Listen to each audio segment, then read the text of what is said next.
अनशन मंच से यहाँ पे आ गया, दिल्ली जाने वाले हैं क्या क्या बात है? मुझे दिल्ली बुलाया गया है, मैं दिल्ली जाऊंगा और अपने लोगों का जो बात है मैं वो सामने रखूंगा।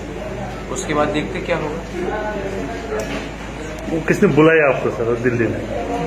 गवर्नमेंट ऑफ इंडिया के ऑफिशियल्स ने बुलाया और मैंने भी टाइम मांगा था और जब मैं बात कर रहा था तो वहीं से फोन आया कि आप प्लीज हंगर स्ट्राइक अभी मत कीजिए, दिल्ली आइए, हम लोग बात करेंगे और एक इसका सोल्यूशन निकालेंगे। अभी क्या बंद हो चले गए स्ट्राइक या नहीं? हम सेलिब्रेट नहीं कर रहे हैं जब तक राइटिंग में कुछ नहीं मिलेगा। हम लोग जो गलती किसी और ने किया था इससे पहले, वो गलती हम लोग नहीं करेंगे।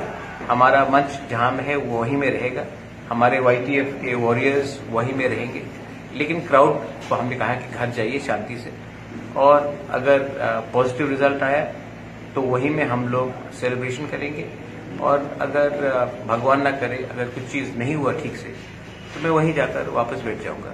लेकिन ये मेरा एक कमिटमेंट है कि जब तक हम लोग राइटिंग में गवर्नमेंट ऑफ इंडिया से हमारे कॉन्स्टिट्यूशनल सोल्यूशन का कोई सोल्यूशन नहीं मिलता, हम अपने लोगों को धोखा नहीं दे सकते। सेकेंड चीज है, आप लोग नॉन तिपरासा मीडिया से हैं, मैं आपको एक बात बोलना चाहता हूं कि हम लोग खिलाफ नहीं है कि जो भी बांग्लादेश से आए हैं, क्योंकि हम लोग अप्रिशिएट कर सकते हैं कि वहां में क्या अत्याचार हुआ, और कोई किसी को बाहर फेंकने के बारे में बात नहीं कर रहे हैं। हम बोल रहे हैं कि एडीसी में जो हम लोगों का जमीन है और जो गांव है एडीसी से बाहर जहां में तिपरासा लोग रहते हैं, उनको एक प्रोटेक्शन मिलना चाहिए, उनको उनका कॉन्स्टिट्यूशनल राइट मिलना चाहिए। किसी का संवैधानिक राइट हम छीनना नहीं चाहते, लेकिन हम एम्पावर करना चाहते हैं हमारे लोगों का राइट्स को, specially land, specially funding, specially political rights, legislative rights. इसमें हम एनहांसमेंट चाहते हैं, क्योंकि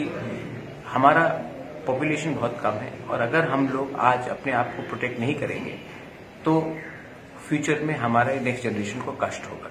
इसके लिए I appeal to all of you all कि जो मिस इन्फॉर्मेशन फैलाया जाता है वो आप उसको हटाइए, क्योंकि हम लोग वो पार्टी नहीं है जिसने अभी तक वायलेंस में कभी इंडल्ज किया है, और मैं कभी भी त्रिपुरा में वायलेंस नहीं देखना चाहता। लेकिन अगर हमने ऑनेस्टली अपने लोगों के लिए बात किया तो इसका ये मतलब नहीं कि हम किसी को नफरत करें। और मेरा बात कहना बहुत सिंपल है, किसी के घर में चूल्हा को आप बंद करोगे तो अपने घर में चूल्हा नहीं आएगा।